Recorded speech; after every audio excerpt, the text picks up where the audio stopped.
here to make the kids walk away and say, oh, he was with Tupac, he's with the Outlaws, or he's a gangster, etc.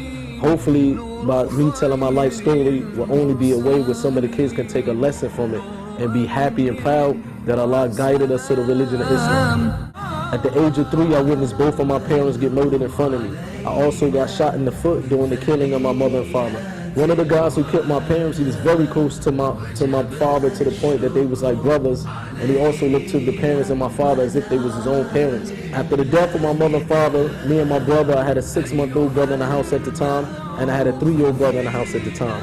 To the point that we didn't even, after the killing of my parents, me and my brothers, we was in the house for 24 hours overnight with the dead bodies, and luckily one of my relatives found us and they took us to our grandparents, etc. Both of my parents, when they got married, before they got married, they both was converts to the religion of Islam.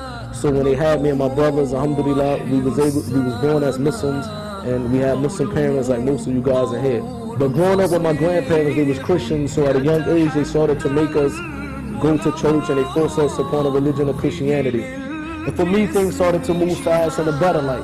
I was making a lot of money to the point that I had 3 brand new houses. I had brand new cars. And I was making a lot of money to the point that I would wake up and travel anywhere around the world, just spending whatever I want I was able to get. And if I ask you something, that if you basically had 3 brand new houses, brand new cars, 2009 Lexus, you would be happy. There'd be no reason for you to be upset, right? Or no reason for you to be down or depressed or whatever. I thought the same thing until I put myself in that position. And I swear to God, if anybody just basically living their life only for materialistic things, only to get money, only to get rich, only to sell drugs, only to get, the main thing focus in life is this dunya, I guarantee you, you would be depressed. A very good close person of mine that I used to be in the music industry that I knew since I was like 14, 15 years old. He produced 100 million records worldwide. 100 million records worldwide. He produced many of hits for Tupac, Snoop Dogg, Nas, etc. I get a phone call 3 months ago from his wife. She was crying hysterically, and she told me that his name was Johnny J, and she told me Johnny J just committed suicide. This is a guy who had a house on 5 acres. He had a mansion. He had a pool in his backyard the shape of a heart. He had millions of dollars. And when I asked his wife, I said he had everything. Why would he do something like that? I said, I don't think he killed himself. Maybe somebody killed him. She said, no, he killed his own self. Even though he had the money and the houses and the cars, a wife and a kid, she said, but he wasn't happy in the inside.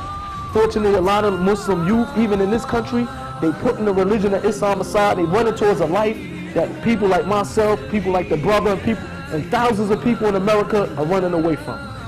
Why would you run towards the hellfire when Allah tells you in the Quran that if you follow this religion, you have a chance to get to Jannah, inshallah? You go to a brother and say, what's your name? Muhammad. He said, no, my name is Mo. He's sagging his pants. He's walking like a gangster. Man, come on, man. Real gangsters don't even behave like that in the first place. You got Muslims, man, they walking around like gangsters. And you got gangsters in America that's leaving that lifestyle, running towards the religion that many of the Muslims are running away from.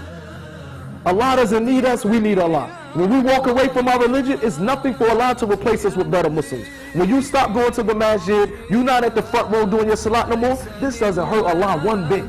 Allah will raise up another person who was a kafir, he will accept the religion in the same masjid that you was making your salat, he will be in the front row making the salat, he will be happy to follow the Quran and the Sunnah. While you want to follow the Sunnah of Tupac, it will be somebody that would be honored and happy that Allah chose them to follow the Quran and the Sunnah.